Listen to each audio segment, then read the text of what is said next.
Hello, everybody, and welcome to Safest Family on the Block, where knowledge is power. I'm your host, Jason, and joining me today is Dickson Kunz. Hello, sir. How you doing today? I'm doing great today. Excellent. Mr. Kunz and I know each other from martial arts circuits, and I know a little bit of why he's awesome and somebody to listen to, but no one really knows that better than himself. So, Mr. Kunz, could you tell us a little bit about your background in pedicure? Pedigree, not pedicure. That's different.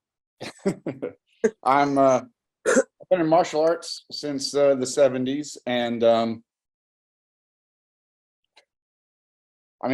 well known in certain circles, I suppose. I've been in on the cover of a national martial art magazine and had several articles written in some various ones. The person who interviewed me for those articles was a freelancer, so they ended up being in different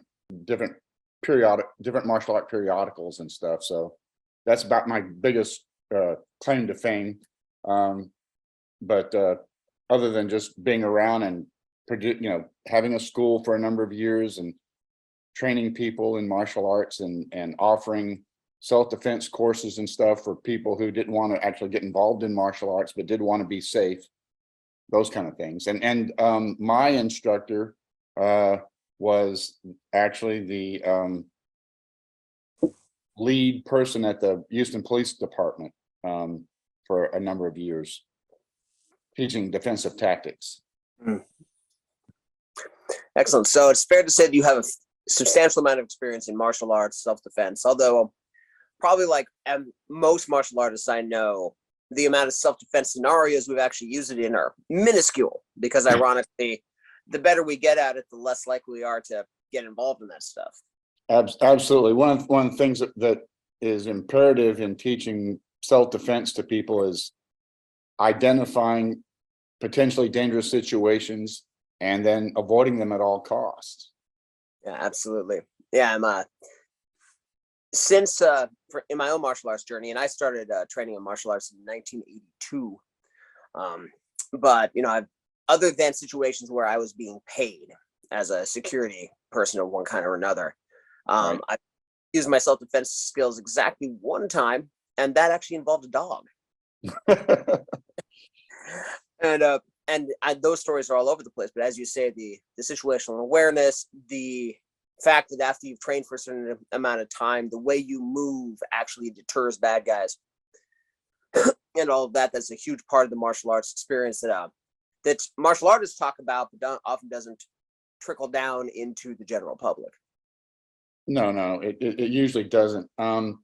Having what's called a commanding presence really does pay off as far as like getting into sticky situations. Not going to bars and being a jerk and having some other patron of the bar want to pick a fight with you, those kind of things. You avoid those things, and you're not going to have any situation arise where you're going to have to use any kind of self-defense skills. Yeah, and for men, especially kind of younger men, I suspect, because we are dumber than women as a general rule. There's also that part where once we reach a certain level of training, I think because of the cultural pressures on men and on boys, if you're offered a fight by somebody being rude in a bar, there's a part of you, there's the little shoulder devil calling you a coward if you back down. But after a certain level of training, you walk away feeling merciful. And that's a factor, I think, especially for young men who have training. I would agree with that. Absolutely. Yeah. And so one of the reasons I brought you on today is because there's martial arts and martial arts training, and one of the big changes in my experience with martial arts was when I became a parent and realized that although most of the techniques I'd learned were techniques that could protect me, almost nothing I had learned taught me how to protect a small, helpless individual nearby me. The example, the one that really got to me is, I'm not sure how it is in your martial art, but most of the martial arts I've studied, a defense against a gun is you get offline and you capture the arm and you bring it about hip level, meaning that the barrel is at head level for a child who's standing behind you, which right. was not ideal. and so but the martial artists I know who become parents, or often parents who became martial arts later, we spent some time thinking about and modifying our training to accommodate the fact that we have to protect our children. And I wanted to ask you about any experience you had with that, any thoughts, tips, tricks that you had based on your experience as a martial artist for as long as you've been doing it. Well, now it's going to depend. I mean, not everybody comes up and then, comes up and sticks the gun right up at your face. Yeah. Times they're trying to avoid the fact that they're mugging you or holding you up, using an old term, the hold up, right? Some people, I'm going to raise up who's against it. They chamber their arm close to their body and hold the gun like that. That it's like, how do you even like do one of these moves where you're supposed to like what you just described?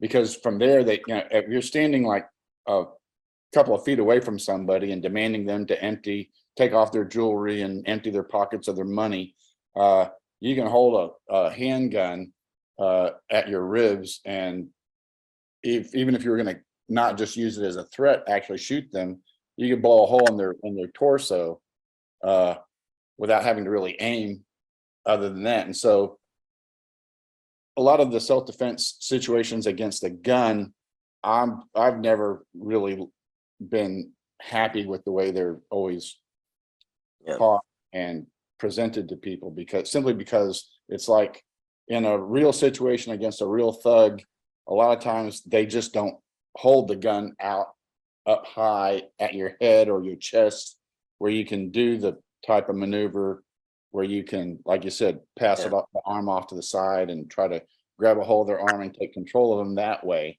As far as like other weapons that might be used in a mugging, like a knife, the particular martial art that I study and have taught for years and years has a lot to do with that type of an attack. But the thing that I always like to teach against knife attacks is that you have a high probability of getting cut. And so anytime you go up against a knife attack, my little saying was, your objective is to end up in the hospital, not in the morgue. Yeah. So you're going to get cut. The whole idea is don't get cut in a lethal manner. Yeah. And as parents, because our job as a parent in a self-defense situation is to be there to talk about it with our kids the next day. Of course, although we can talk about techniques, with an armed person demanding our things, not our people or ourselves, but our things, the best self-defense in that situation is, sure thing, buddy, anything you need. Here's my phone, here's my wallet, here are my keys. Have a good day, go with God. Absolutely, if you ever find yourself in that situation. And one of the problems with that nowadays, why you'd want to avoid it in the first place, is because that mentality of the guy mugging you for your belongings, your jewelry, your money, a lot of times used to be you could offer all that stuff up and they'd let you go on your way. The problem nowadays is that a lot of criminals have that mentality, like, well, I don't want to get caught. And with all the technology nowadays, that they're going to catch up with you somehow or another because of some kind of video footage or whatever from a security camera or whatever, that they don't want to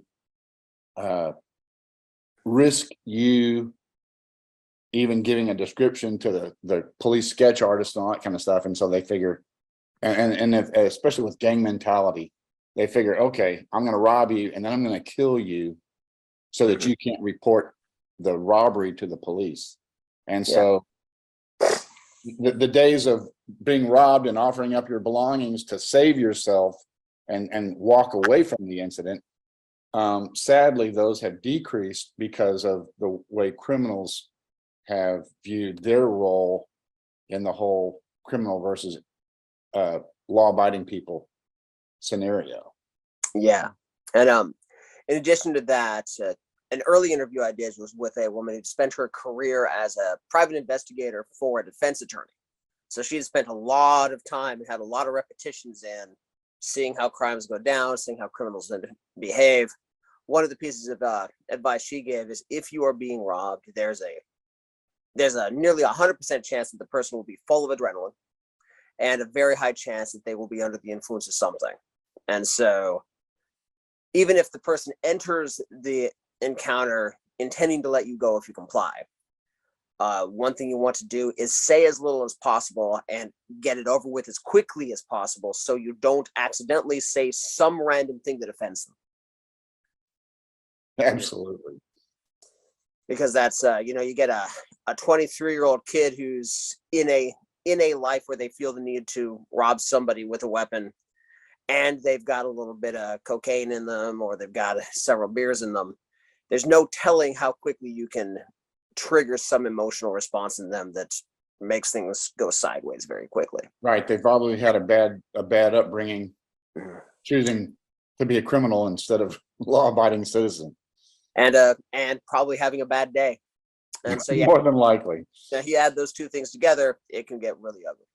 So as you were saying at the beginning, the best self-defense, especially as parents, because we have more responsibilities and more vulnerabilities than we did before we had kids. What the first line of defense is, of course, situational awareness. And even before that, good planning, where, the decision when we decide if we're going to go to a bar with some friends, which we should all do sometimes, picking the right bar, right, in the right neighborhood, using Google Earth. If we've got tickets downtown, using Google Earth to kind of scout the area out, figure out, okay, I know that neighborhood. I've lived in this city long enough to know that if I'm in that neighborhood, I want a parking with an attendant. Right. Checking the walking routes and all of those things. Oh, absolutely. I mean, there's downtown Houston, certain parts are pretty seedy, and like going to, like, say, the where the opera and those things are kind of usually hosted. A lot of times there's parking garages and there's a tunnel system there, despite the fact that they always flood whenever there's heavy rains. But yeah, there's underground tunnel systems and all that kind of stuff, so that you can easily get from the parking to the venue where the play or the opera or the orchestra or whatever your symphony that you're going to watch is. But still, there's a lot of stuff, and not to say that there aren't police presence there in bad parts of the town when there's those kind of events going on. But like you said, it only takes an instant, and knowing your routes and what those areas might be like is always the way to go. Nowadays, being well informed when it's in the palm of your hand, basically, literally, looking at that information, it's the only way to do it. And you mentioned opera. One of the things that I can't remember who put it this way to me, but I always liked it, that when you're going to a concert or so, especially downtown, there's a temptation not to use the parking garage that's right next to the venue because it's overpriced, and you'll be sitting there for half an hour in line after the concert because everybody's there, everybody's coming out at the same time. Right. But when you're coming out of the venue at 11:30 at night, everybody's in that parking garage. You're walking with an enormous crowd. Yes. And so your vulnerability to any kind of violent crime is much, much lower. So that's a good point. I had never thought about that. I've usually always found less expensive parking, maybe just only like a couple blocks away. And so yeah, exactly. That less expensive parking that's got a smaller line that's maybe 2 or 3 blocks away through why do they always put the opera in a really sketchy part of town? I never figured that. There it is. But right there, you're increasing your vulnerability in a way that if you just kind of you budget in the extra $5 and the extra half an hour of time, and you just completely avoid that risk. Absolutely. That's a good way to project living in a safe manner. Yeah. Now, a few of my previous listeners have heard me tell this story at least once, but it was really interesting to me. This is for a different concert. My wife and I, we didn't do that. We parked about 8 blocks away from the venue in a very sketchy part of Portland. And about 3 blocks into the walk, I realized that a young woman, probably early 20s, late 20s, early 30s, dressed in business casual wear, had she crossed the street at the last intersection and walked up until she was maybe 7 feet behind us and just kind of stayed there. And I realized she was drafting off of us, that she was walking just close enough to us to give the appearance that she was with us. And it had never occurred to me before, but I asked Beverly Baker, one of the smartest women working in self-defense today, said, I think she did this. Is that a thing? And she told me, oh, dude, that's totally a thing. Women do it all the time. I'm surprised you noticed. And apparently, so anybody who hasn't heard about that, just walking close to a group that seems safe, again, increases your safety if you are walking a longer distance through shadier parts of town. And by yourself too. Yeah. So I mean, exactly. if you don't have the advantage of having numbers, which does usually decrease. Usually criminals don't want to sit there and mug more than 1 or 2 people at a time. They're not going to mug 3 or 4 people. Yeah. Just because they can't control the situation as well. Even if they're pull a gun and say, I'm going to shoot you if you cry out or anything like that. But yes, that would be an absolutely great way to increase your safety, is to walk near or close by another group where that does seem helpful as far as your own safety. Yeah, you want to be smart picking the group, of course, but yeah. Absolutely. But I mean, it all depends. You could be with some Hell's Angels or something like that, and they, a lot of times they're actually quite gregarious as far as not, and if they don't feel threatened by you, they're happy to be I don't know this word, they're happy to interact with you in a positive way. Yeah. Well, that's a whole other conversation about the difference between professional criminals and knuckleheads. About often are fairly safe when they're not actively engaged in a crime because they're professionals, so they don't want to get caught on a drunken disorderly or something. Right. But that's a whole other conversation. So here's a question. You've been teaching martial arts for a very, very, very long time. And you've taught martial arts to dumb 20-something guys. You've taught martial arts to women, to older men, to children.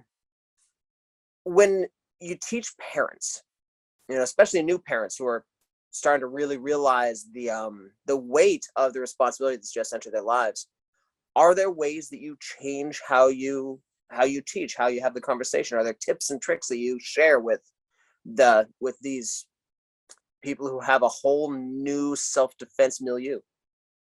Well,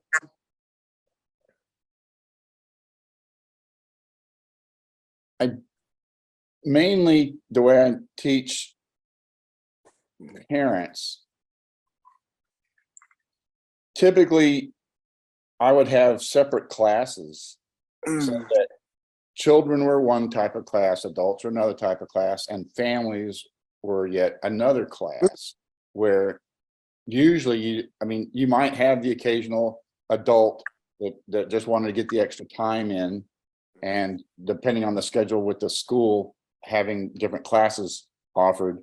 But the family time was so that the children and the parents could learn the various techniques together, and usually there were small little tips and variances from the material in such a way that the parents could help the children learn and use that defensively if they were like getting bullied at school or something like that. They could offer the right type of advice for them, when to use it, when not to use it, and those kind of things. And also just help them realize to make it positive for the child's training with a partner that's twice their size. Mm. Because that's, I mean, I was fortunate when I was a young man. I have a couple of cousins, one 6'6" and his brother's 6'9". So learning the parallax of the angles, because they're so much taller, your arms and certain joint locks and the style of it's a Hapkido variant that I taught for many years. It's full of joint locks, and certain things, the angles have to be lined up just right to lock up your wrist or your elbow or your shoulder and that stuff, and therefore take control over your balance. And when someone's that much taller than you, it really changes how those techniques work. Yeah. And I mean, to a great degree, where it's almost like a different technique. And that's what children have to deal with as far as like going up against an adult. That is in addition to the whole weight factor. Yeah. So. And so modifying those techniques to understand the difference in physiology. Absolutely. See also the 6'4", 200-pound ex-Marine teaching women's self-defense. Right. Exactly. Yeah. No, that's very interesting. And then and of course you also address the modifications you need to make. About most martial arts are taught. So this adult person comes to you intending you serious injury. So you kick him in the kneecap and cripple him for life, and take your thumb and you stick him directly in his eye. Then you turn him around and you choke him out, and you throw him on the ground. Then you stomp him twice. Then you run away. Little Johnny, it's to be understood that you don't do this on the playground if a bully shoves you. Right. Yeah, and there's those modifications for the children as well. So an interesting thing that I've seen from time to time, and I've tried to do with myself, is with the techniques that we teach, modifications that keep the location of our child in mind. For example, one of the things that I teach when I do I've started doing some martial arts classes for parents that use the presence of the kids, that draw from squad tactics. There's a really interesting spur of Salat that actually teaches couples to fight in tandem, that I've been starting to explore and gotten a couple of little trickles on that viewers, you will know when I find out more about this, because it's really cool. But where was I going with this? That, for example, just the standard fighting stance, all right, whatever you want to call it, neutral bow and kempo, whatever. The self-defense term is bladed. Yeah, because your body's like if you look at it from a bird's eye view, your body is shaped like a blade, and so the idea is to be more vertical against your opponent than having everything open and targets available. Exactly. And different martial artists will get into huge arguments about whether it should be straight on or at 45 degrees, and whether your feet should be right, or whatever. Well, the bladed stance is usually not totally sideways, which is a true bladed stance, because your arms don't go back to defend your back, so it's always at an angle. I think so. Although you ask a fencer or a wrestler, you're going to get different. It's people can get deep in the weeds on that. Well, the whole idea is to just, instead of having everything open, by angling it, now your target area is much smaller and therefore harder to pinpoint. Whether they're trying to punch you, grab you, stab you, or shoot you.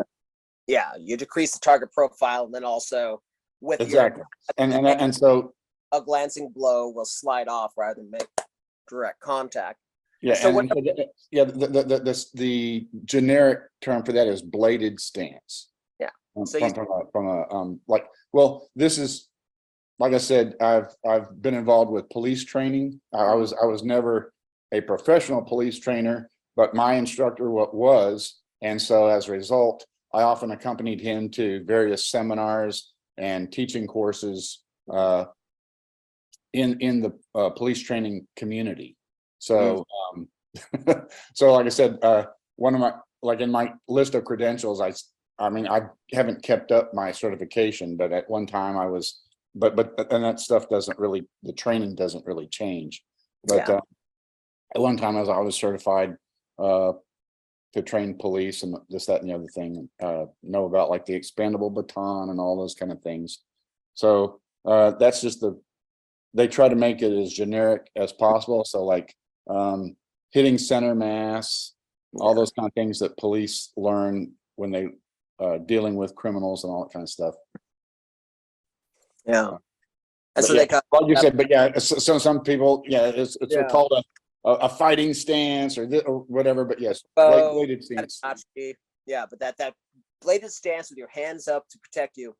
One of the things that I teach is, you start that by lead hand is up, you blade back, you grab your kid, put him here, and then their hand goes in your back pocket, or they grab you by the belt.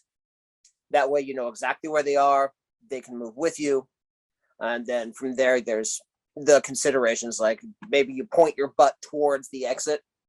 And like my youngest now he's 13. He can outrun me as of 2 weeks ago, we found out. So you point him towards the exit. He's gone. And then I'm starting to back up and taking your training and considering if we are attacked or threatened when I am with my child, whatever age they are, with the baby, how does that change things? With the toddler, how does that change things? Or, last time we traveled, did a large travel thing, my oldest was still in the house, but he was an 18-year-old, 5'10", 180-pound guy with about 7 years of martial arts training. So that was an entirely different self-defense situation where, he was an asset if it came to that, but maybe a bit of a liability in terms of his willingness to flee from a situation, right, or to shut up and not get us in trouble. Right. Yes. So all of these different considerations. But can you speak a bit to, because any martial arts situation, for example, police and military self-defense, a police officer's self-defense goals are entirely different from a civilian's. But there's crossover. What you're just mentioning is so a lot of things they're usually carrying a sidearm, and so they learn to keep that side back to keep it as part of what's called weapon retention tactics. And so when they do their bladed stance, it's their weapon, their sidearm is usually put to the rear, unless of course it changes with multiple confrontation against multiple people. But that whole concept of keeping your weapon away from the assailant would also apply if you, like you said, if you had a baby and you didn't have one of those little backpack things on the front or the back or wherever, but you're carrying your toddler or your not quite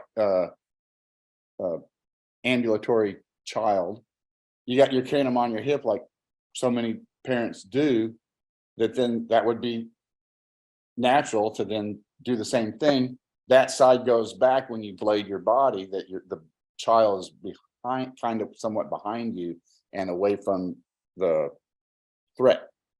Yeah, that never occurred to me. It absolutely follows. Yeah, if you're a police officer, law enforcement, or you take any good weapon retention training, which you can get at, if your shooting range is a good shooting range and has good classes, they will have at least one on that kind of thing.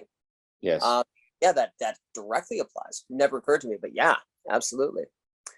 But that shifting of goals, where also in a self-defense scenario, a law enforcement officer has a greater level of responsibility. For example, that expanding baton, usually they're taught to strike the thighs, strike the body to get pain compliance, but not to cripple the person. Whereas actually, well, that's no different than shooting shoot the gun out of their hand kind of nonsense that people got in their head from watching poorly written police dramas on TV. No, whether they're shooting their firearm or the expendable baton, the police are taught strike center mass. The whole idea is hit your target.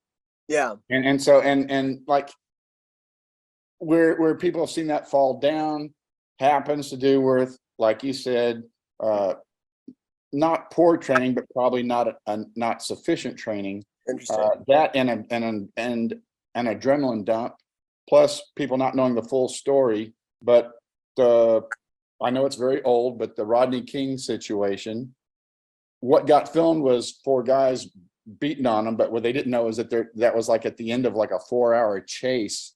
Yeah.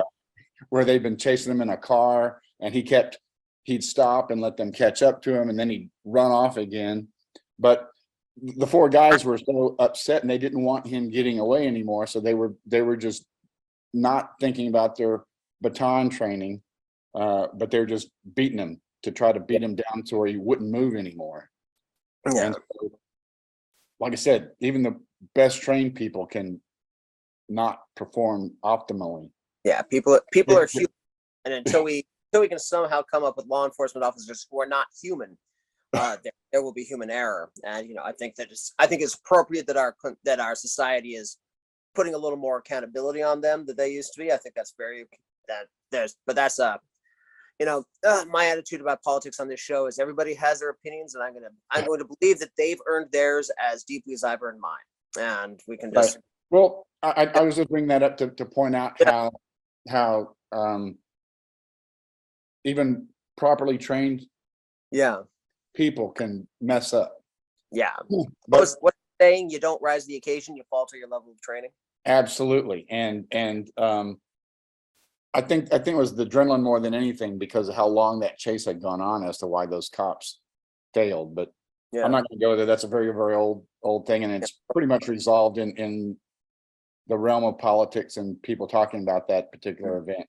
But and that's why I chose that one, and not something more recent where people still haven't got it in their head that well, the cops did their best. Yeah. Or they weren't good cops to begin with. But anyways, getting back to what you're talking about, a child who's not quite old enough to fend for themselves. So like if you're in a situation where the whole thing about what you're saying about they get behind you and hang on to your belt or your back pockets, if you got wearing something that has back pockets, but yes, or even just grabbing a hold of your waist right there at your hips, and learning to use you as a shield. But again, you can't just tell them about that. You would have to train that. And if you're taking martial arts someplace and they don't offer an opportunity for you to train those things, then you would have to make time to do that at home. And I know not enough people, from watching your program and some other safety programs, I'm aware that a lot of people don't spend nearly enough time going over those safety routines. Yeah, and it's and I understand that, ironically and unfortunately, as parents, time's a thing we don't have. Carving out, especially when you're in the thick of parenting, where you got 2 or 3 kids and they're all in a sport, they're all learning a musical instrument, they're all taking karate, and they're all doing at least one other thing. And you've got a job, and you kind of want to carve out some time to celebrate being married with the person you're married to. Where to find the time? But finding the time is hugely important. I know that when I was in the thick with my oldest, we took the 6 a.m. BJJ class together at the school before school. Right. Drop him off at the high school, and he'd go in and he'd shower and get ready for school there in their locker room. But that idea of finding the time to train, finding the time to talk about it, and not just taking and practicing those physical skills, so that you're not thinking about it in the moment and messing it up. Because, like you say, there's the adrenal dump, there's the fear. All of those things are going to take your higher order thinking skills and throw them right out the window. But also coming up with plans and talking about, so if mom or dad uses the code word, this is what we do. For a very long time in our family, the code word was, hey, is that Aunt Lorna? And pointing, because at the time Aunt Lorna lived in Nagasaki, Japan. It wasn't going to be Aunt Lorna. Right. But and it was just, everybody knew. And then also I'd be pointing in the direction of the trouble. Right. then Lorna had to screw it all up and move back home and actually move in with us. So it almost always is Aunt Lorna now. So we had to change the code word. But that kind of thinking about and having those conversations safely at the dinner table in a well-lit, warm home where everybody's comfortable, that's when you make the plan and Well, practice. it's like you were saying, talking about situational awareness. That's just one, that's part of it. But then, like I said, developing a plan ahead of time. So thinking about, well, what if this happens? It's the what ifs that always get you. Yeah. So if you plan ahead and have a plan, then you don't have to think about what to do when the situation actually comes up. And that's where people always get messed up, is they didn't have a plan to begin with. Something comes up, they knew it could always happen, but they always thought, oh, well, it's not going to happen to me, type of thing.